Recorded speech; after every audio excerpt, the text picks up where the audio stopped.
So, welcome on board po, Assistant Pro Leader. So, magandang araw po sa atin. Maswerte po tayo dahil dito po sa Barangay Batasan Hills. Napakatindi po ng inyong advokasya ng ating pong barangay chairman and council. Yan po si Barangay Jojo Abad. Ano po? Matindi po sa lahat ng nakilala namin na hindi lamang super po, typhoon siguro to. So, kamusta na po? Ano po sabi ng inyong doktor sa inyo? Stage 5 na. Stage 5. Kidney.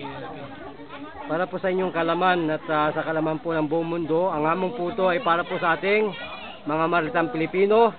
At pinalalabas po namin ang sino mang nag-aral ng mediko na magpatiwakal sila ng 1 oras na sila itulog na walang hininga para malaman nila kung gaano kabigat ng Wang Association ng Judo ng divinity po ng medical na pinag-aralan natin. Yun po ang gerontologist, the study of human aging na on the record po worldwide. Hindi po pinag-aralan kung bakit tayo tumatanda. Yun po. Ay tumanda na po yung inyong kidney. Stage 5 na po kayo. So ano pong testimonial natin nung hindi pa po kayo nalalagyan ng laan na yelo sa puwitan natin sa ano? Yung ano ko kasi, okay naman yung pag-ihi ko. Okay naman lang, kaso lang yung dito ko lang. Ang inaano ko yung sa hita ko kasi, Taklat. Hindi yung arthritis kasi gawa ng kidney ko. Ngayon po anong pakiramdam niyo yung nilagyan natin ng laan na yelo? Okay naman lang, hindi na ganun masakit. Kasi po ang nephron po, kidney na tinatawag, yan po yung overheating, nagkakaroon po ng atherosclerosis. Tumitigas, tumiinit. Yun nga. Wala pong coolant, yung utak natin. Yung acetylcholine po natin na nagpapalamig, wala ho yun. Sobrang init nun, kaya distress po ang utak natin.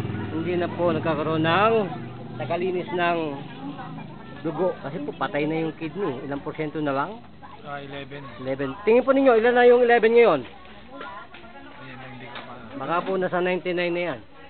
Kasi po, Purok, matagal na naming hinamon to. Panahon pa ni Tony Falcon, isa po ring guardians yan eh. Na yung pong lana na to, wala pa, nasa Okinawa pa yun. Ngayon lang po mga 2015 lumabas. Ano pa lamang po, ang gamit pa lamang po namin, herbs pa lamang doon inom. Ngayon po, pahid-pahid na. So, gano'n po kasarap ang pakiramdam ninyo ngayon? Guminawa naman, nung na ano ako ng langis, tapos sinanong ko ng yelo. Ayun, medyo guminawa yung pakiramdam ko. Para pong nagkaroon ng coolant ang utak. Coolant po yun eh, yun ang pinakang version po, yung parasympathetic at sympathetic neurons po natin ay working na. Nagkakaroon po ng static exhaust intake. Kaya po resting in peace po ang inyong adrenal gland. Ang dopamine mo, rest in peace. Kaya po gumaganda ang ating katawan. Yun na po ang chemistry ng blood vessel natin. Nagtatapon na po, nagsasala na ng ammonia ang kidney. At the other neighborhood po na mga internal organ, the same things, ang function nila is coordinated together. So magpakilala po, Assistant Pro Leader. Ako si Romel Coraming, taga Bayanihan. Bayanihan po. Pasalamat ako at na kilala ko ito, may nagano sa akin, meron dito, may nagpunta rito, kaya nagpapasalamat ako. May napakabait po kasi ng unang-una ng ating brotherhood, si Mr.